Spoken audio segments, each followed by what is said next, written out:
yang bikin kita kaget sih sebelumnya adalah sempat dapat kabar dari ibu bahwa dokter mengatakan ada kemungkinan masih bisa sembuh gitu. Tadinya masih bisa sembuh, masih bisa fit kembali seperti dahulu.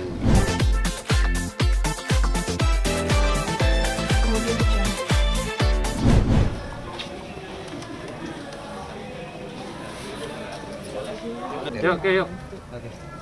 Oke, Bang Pablo, turut berduka cita dulu ya, karena sebagai seorang ayah angkat nih, mungkin bisa diceritain awalnya seperti apa sih almarhum ini, kedekatannya dengan Bang Pablo? Itu sudah lama sekali ya, sudah lama banget. Kejadiannya itu saya juga udah nggak begitu ingat lah kejadiannya gimana. Yang pasti beliau itu adalah salah satu orang yang sangat menginspirasi kami berdua gitu. Karena awal pertama kali saya mau nikah dengan Ray, lalu saya ingin menjadi seorang mualaf itu, saya banyak sharing dengan beliau gitu. Bahkan beliau yang mendorong saya untuk ayo menjadi seorang mualaf itu enak begini gitu. Beliau yang banyak mendorong saya untuk itu sih gitu. Di mata Bang Pablo, sosok almarhum selain figur seorang ayah angkat, apa sih? Guru ya, beliau sebagai seorang guru, mentor dalam kehidupan lah, karena kan beliau sudah menjalani kehidupan yang keras seperti apa begitu.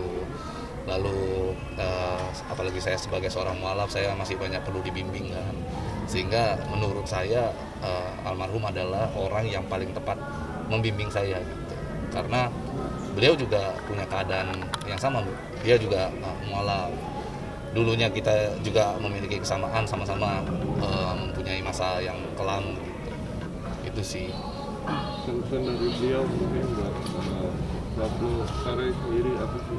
Terakhir pada saat kita membesuk beliau di sini ya, datang, beliau memang sudah tidak bisa banyak berbicara, cuman paling ingat saya kata-kata beliau waktu di kejaksaan pengadilan ya, pada saat itu di sidangnya kita, beliau sempat berpesan kepada saya, sudahlah, intinya keluar dari sekolah ini gitu ya, sudah jangan berbuat yang macam-macam lagi begitu, jadi orang yang benar-benar aja gitu, dan jangan pernah putus asa, jangan kecewa gitu ya, karena ini semua pasti takdirnya Allah gitu.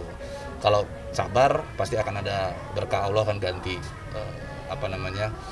puluhan kali lipat, dan dia juga berpesan untuk kita mendekatkan diri sama Allah. Itu sih yang menjadi pesan dia yang paling saya ingat sampai hari ini gitu. Kalau sakitnya sendiri mengetahui nggak sih, Bang?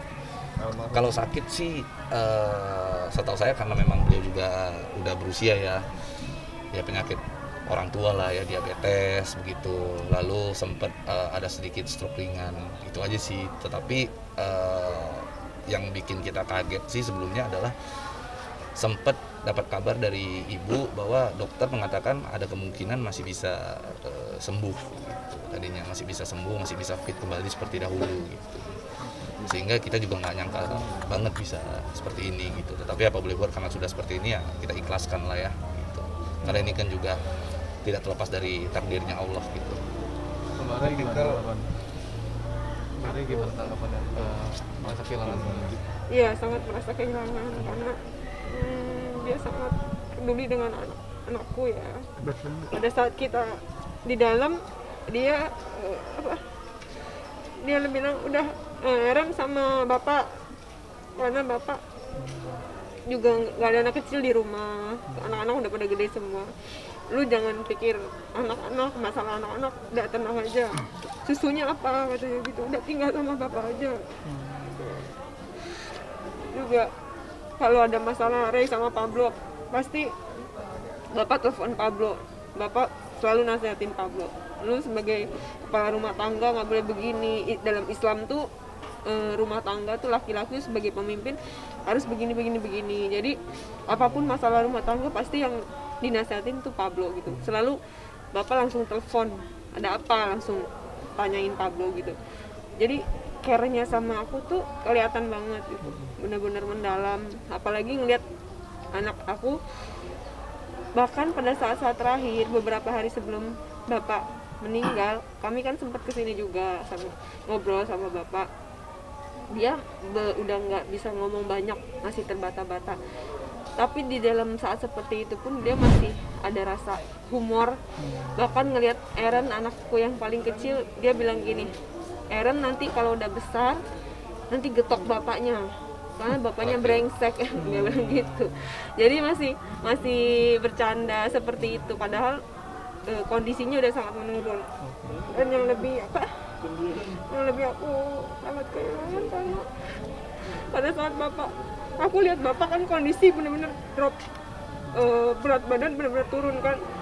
Jadi aku dengan sendirinya otomatis aku menangis, tapi nggak mau kelihatan bapak, tapi bapak ngelihat aku menangis terus dia ikutan nangis gitu. Jadi ya kehilangan sekali ya.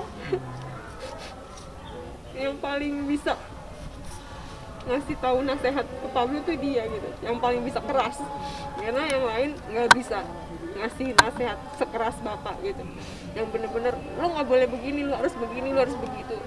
Hanya bapak yang bisa. Jadi kalau kadang-kadang aku merasa kehilangan kalau misalnya aku lagi ada masalah gitu tentang ini, nggak ada tempat mengadu yang lebih ini lagi gitu. Selain Allah pasti aku mengadu sama Allah, tapi maksudnya sebagai keluarga ya bapak yang bisa mewakili perasaan aku untuk sampaikan ke dia, dan dia paling nurut. Kalau bapak ngomong ini gak pernah melawan, sekalipun bapak ngomongnya tegas dia nggak pernah melawan. Tapi kalau sama yang lain dia nggak dengar gitu. Jadi itu yang aku merasa kehilangan. Juga dia sangat sayang sama anak aku, Eren, karena tahu pada saat kita masuk usia 8 bulan dalam kondisi masih ASI. Jadi dan yang tergugahnya lagi pada saat kita di persidangan, beliau sempat meneteskan air mata, bahkan berbicara kepada semua teman-teman media juga. Dia menyampaikan sangat menyayangkan sekali masalah pencemaran nama baik ini sampai harus masuk ke persidangan.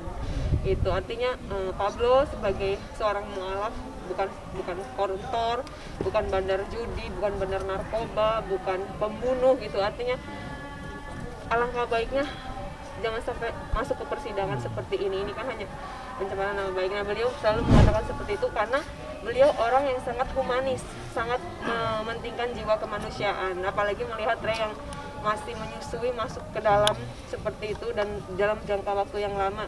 Di situ setiap bapak menjenguk pasti dia sangat meneteskan air mata. Itu yang aku merasa punya sosok ayah yang lebih dari ayah kandung kita sendiri, sayangnya gitu, tulusnya benar-benar tulus. Tidak pernah, setiap aku melihat bapak gitu, bapak kadang memandang aku kayak dia nggak ngomong, aku kasihan, tapi selalu kayak kasihan tapi dia nggak ngomong, dan dia selalu nasihatinnya Pablo, istri lu jangan diginiin, apa digini-gini, selalu nasihatin itu. Jadi aku benar-benar kehilangan banget, karena kalau ada apa-apa kan aku enak gitu ngomongnya sama bapak, nih Pablo gini gitu. Kadang-kadang aku suka ngadu sama bapak kayak gitu, nanti bapak marahin atau bilangin Pablo harus begini. Sama anakku juga, dan rasa humornya itu bener-bener humor banget, sampai sekarang tuh bisa menghibur gitu. Di balik sosok dia yang mungkin mantan preman, mafia kelas kakap, tapi aku sebagai orang yang deket ya sama Pablo, dengan dia tidak melihat sosok yang menyeramkan, justru kehangatan lah yang kita rasakan. Tiap aku ngobrol sama dia, bapak cerita dari umur 14 tahun udah masuk penjara karena begini, cerita tentang pengalaman hidupnya. Justru kita merasa terhibur, malah seneng gitu, maksudnya pengalaman dia jadikan komedi dalam hidup dia gitu. Dan dia pesan untuk supaya lo ambil yang positifnya dari gue, dari bapak katanya gitu, jangan ambil yang negatifnya, dan lo harus jadi orang yang kuat, jangan lemah. Itu yang selalu bapak tekanin. Jadi bapak nggak suka ngelihat kita mengeluh, ngelihat kita jatuh, terpuruk. Makanya pada saat kita masuk ke dalam sekolah, lo jangan terpuruk, harus bangkit gitu. harus semangat, harus tetap beribadah, dan masalah anak jangan khawatir, Bapak yang akan jagain anak lo. Bapak selalu berpesan seperti itu. Makanya aku sangat kehilangan sekali, sampai di rumah pun masih kayak nggak percaya gitu bisa secepat ini, walaupun sakitnya udah cukup lama, sama kurang lebih setahun. Tapi Bapak itu tidak pernah mengeluh dan selalu menampakkan sisi kekuatannya. Walaupun dalam keadaan seperti itu, dia selalu merasa sehat dan selalu merasa seperti kita semua. Itu yang jiwa semangat yang tidak pernah hilang dan tidak akan pernah terlupakan, dan sosok Anton Medan yang tidak akan tergantikan oleh sosok manapun. Karena Pak Anton Medan itu the one and only gitu di Indonesia, hanya dia yang benar-benar punya keunikan pengalaman hidup yang luar biasa. Mulai dari dia mafia kelas kakap, kemudian dia berubah menjadi seorang mubalik sampai pendakwah, mempunyai pesantren dan pondok. Itu menurut aku hal yang sangat menginspirasi. Dan aku secara pribadi dan keluarga mohon maaf yang sebesar-besarnya, dibukakan pintu maaf untuk Bapak bila mana ada kesalahan. Kepada orang-orang yang pernah bertemu dengan Bapak, dibukakan pintu maaf yang sebesar-besarnya. Mudah-mudahan Bapak di sana bisa tenang, di surga, bisa dilapangkan kuburnya, diberikan tempat terindah di sisi Allah, Amin. di surga Firdaus, diterima amal ibadahnya, dan kami sekeluarga mudah-mudahan nanti bisa bertemu di surganya Allah. Amin. Alamin. Oke. Kemudian